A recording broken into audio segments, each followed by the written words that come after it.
Given that the sum of x squared and y squared is 6,625, where x and y are positive integers.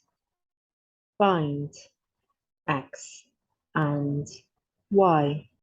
This video contains the following sections: reading the problem carefully and understanding it, developing a plan to solve it, solving the problem, thinking about it further, and try to apply the approach to other problems.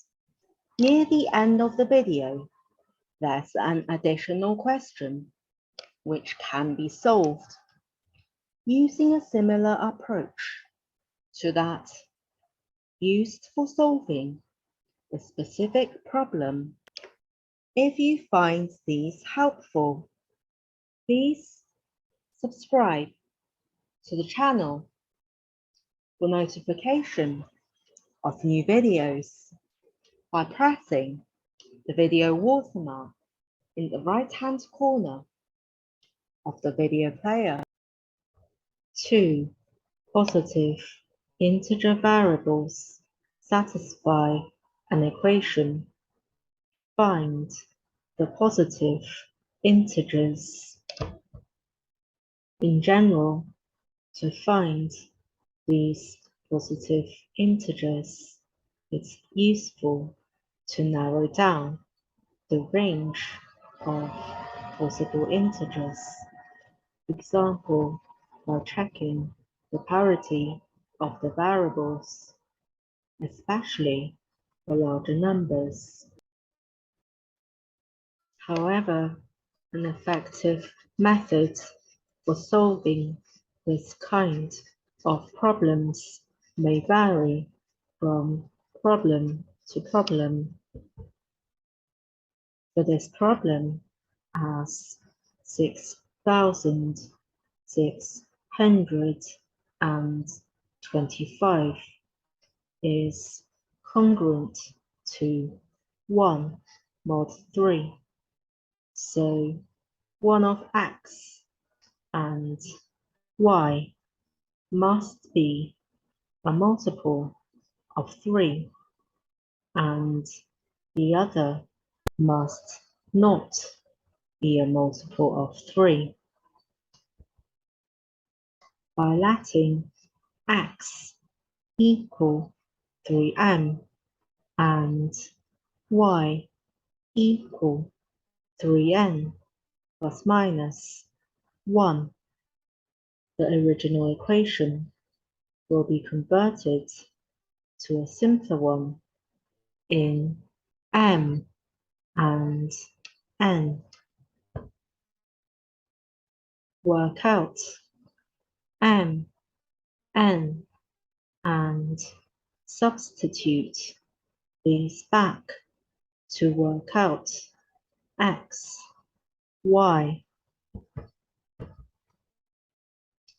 If both x and y are a multiple of 3, then x squared plus y squared is congruent to 0 mod 3.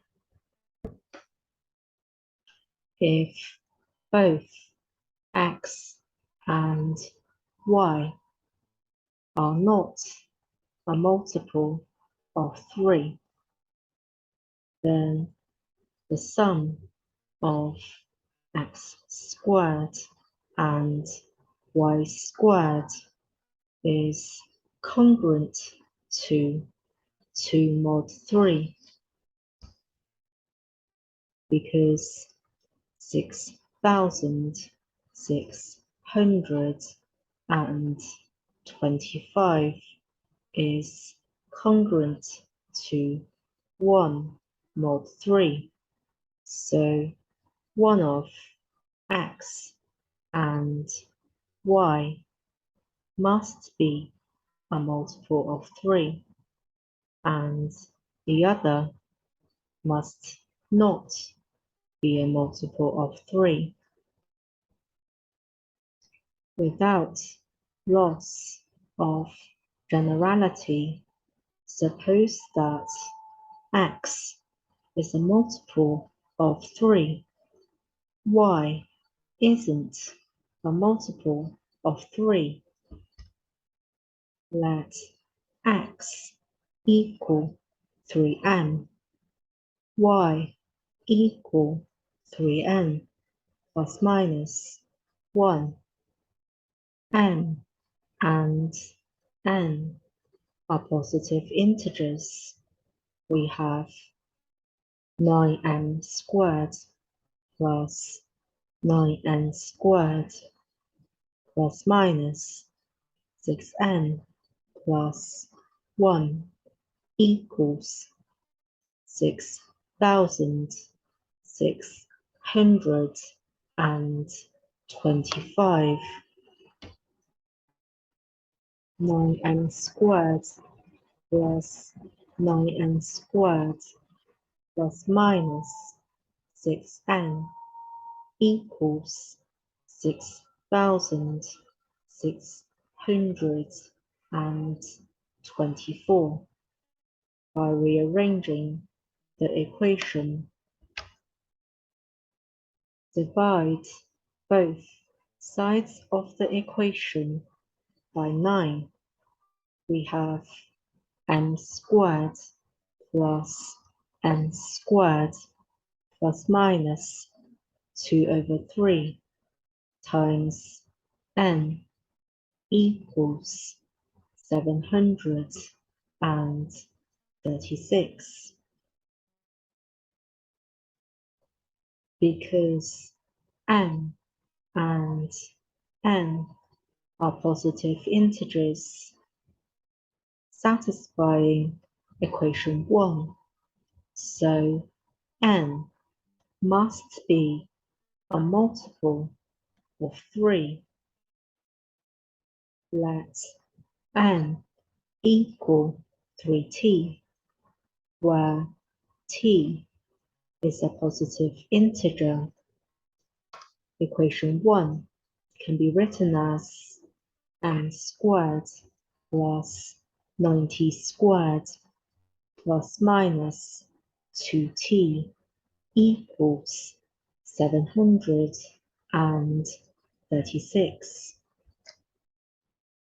Because n and t are positive integers, so 1 is less than or equal to t is less than or equal to 9.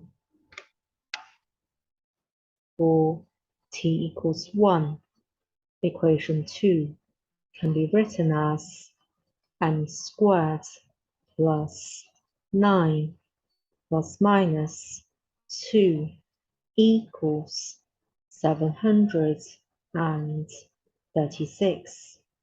So either m squared equals 725,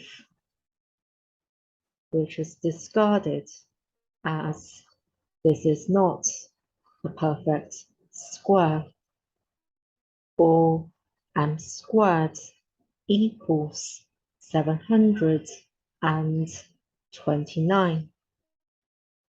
M equals 27. Here we take the positive solution, as we know that m is a positive integer.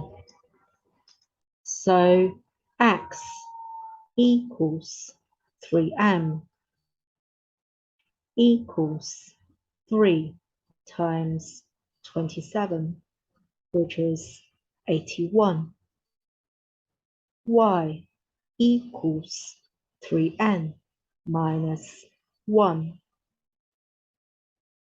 equals 90 minus 1 equals 9 times 1 minus 1, which is 8. For t equals 6, equation 2 can be written as m squared plus 9 times 36 plus minus 12 equals 736.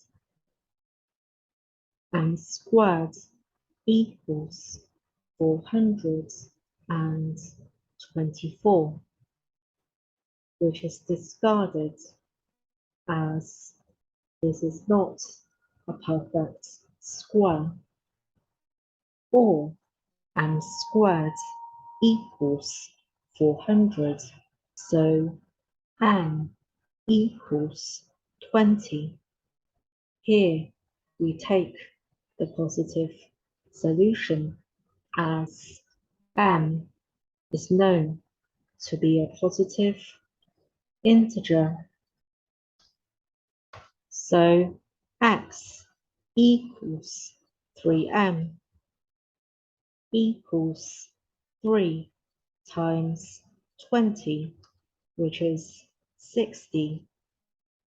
Y equals 3m plus 1 equals 90 plus 1 equals 9 times 6 plus 1, which is 55.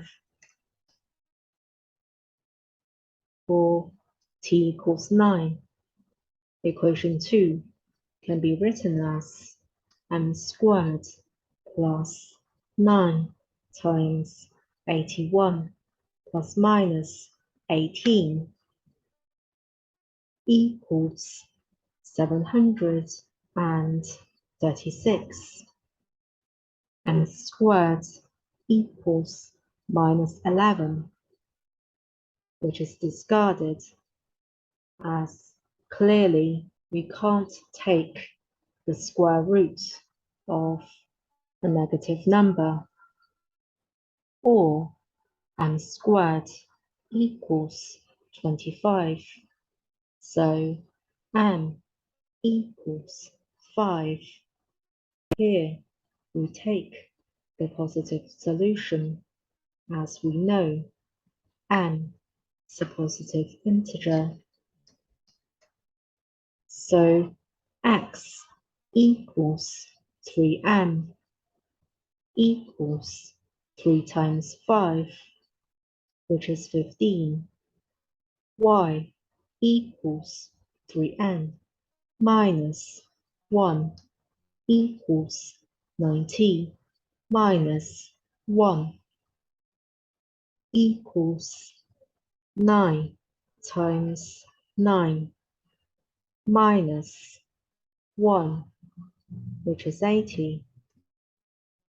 When t equals 2, 3, 4, 5, 7, or 8, there are no solutions for equation 2.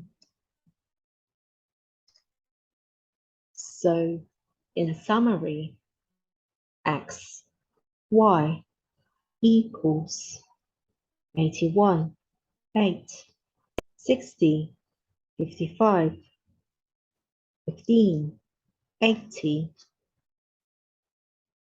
because x and y are symmetrical.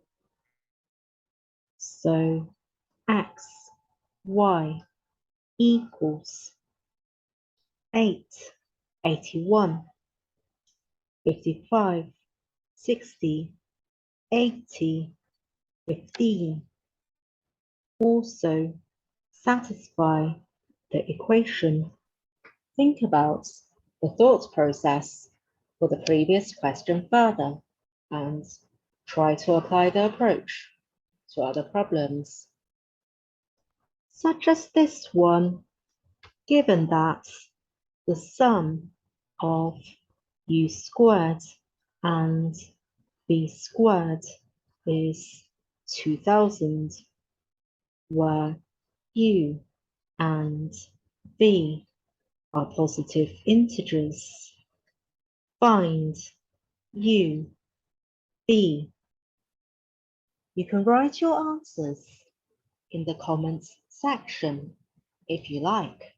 If you have any mathematics questions of interest, you can write these in the comments section if you like. Thank you for watching. Hope you found this video helpful. See you next time.